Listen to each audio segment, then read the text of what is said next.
मेरा नाम? लोग मुझे इंस्पेक्टर दत्ता कहते हैं। चंडीपुर की ये भूता सड़कें, ये मेरा इलाका है और यहाँ मेरी पहरेदारी कभी खत्म नहीं होती। हर रात मैं बस देखता हूँ, इंतजार करता हूँ उन दो भूखी आत्माओं के अगले शिकार का। और मुझे पता है, आज रात भी कुछ अलग नहीं होने वाला। ये चेतावनी, ये बचाव की पहली और सच कहूं तो आखिरी उम्मीद है। चाय वाले राजू की आवाज एक पतले धागे की तरह है जो उन बेचारे मुसाफिरों को उस मकड़ जाल से बचाने की कोशिश करती है जिसे मैं हर रात अपनी आंखों से बुनते हुए देखता हूं। लेकिन अफसोस, ज्यादातर लोग इसे बस एक कहानी समझकर हवा में उड़ा देते हैं।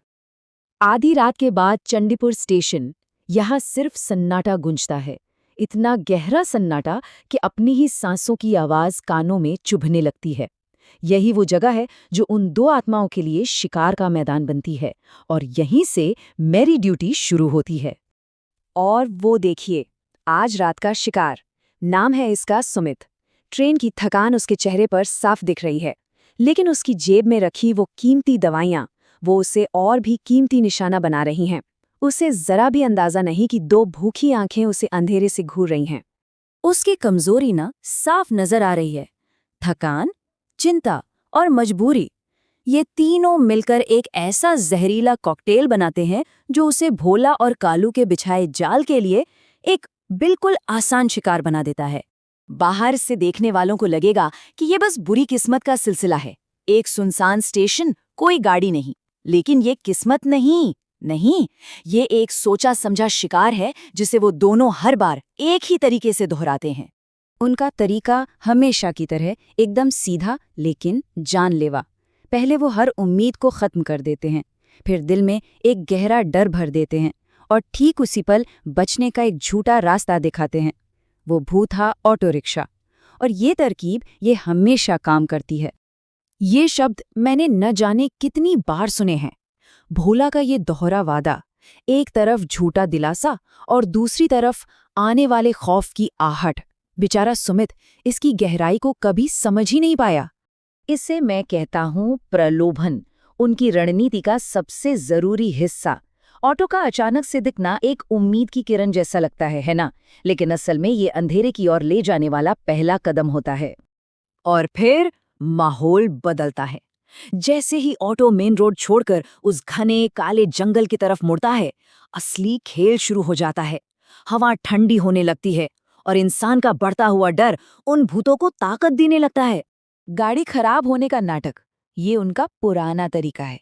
भोला उसे रोकता है और कालू, जो पहले से ही पेड़ के नीचे इंतजार कर रहा होता है, वो अंधेरे से निकलकर जाल को पूरा कर देता है। अब सुमित चारों तरफ से घिर चुका है। उस टूटे फूटे घर के अंदर जब भोला और कालू दरवाजे के आर पार निकल जाते हैं, तब जाकर सुमित को पहली बार एहसास होता है। उसका वो सवाल, तुम लोग इंसान नहीं हो, वो डर की चीख है। जब इंसानियत का पर्दा हटता है और खौफनाक असलियत सामने आती है, यही तो उनका सच है। अब वो अपराधी नहीं रहे, वो सिर्फ एक भूख बन चुके हैं। एक ऐसी भूख जो सिर्फ और सिर्फ इंसानी तकलीफ से ही मिटती है। 10 साल पहले उनकी कहानी कुछ और थी और मेरी भी।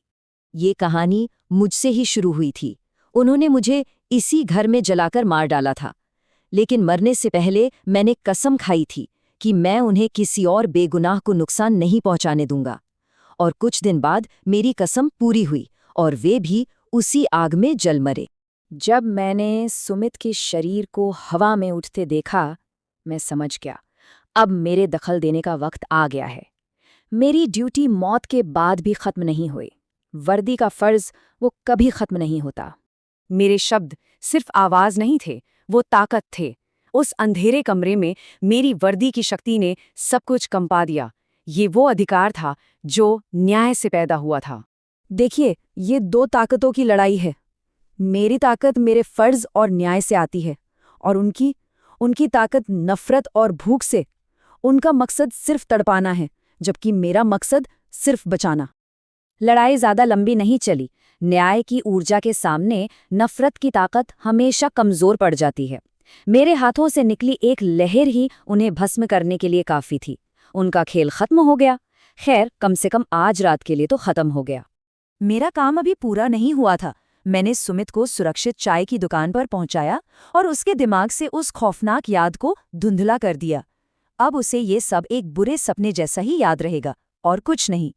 दूर से मैं राजू को ये कहानी सुनाते हुए सुनता हूँ। वो लोग मुझे फरिश्ता कहते हैं। मैं फरिश्ता नहीं, सिर्फ एक पुलिस वाला हूँ जो अपनी ड्यूटी कर रहा है, मौत के बाद भी। जब सुमित अपनी ट्रेन की तरफ भागा, मैंने उसे दूर से एक सलाम किया।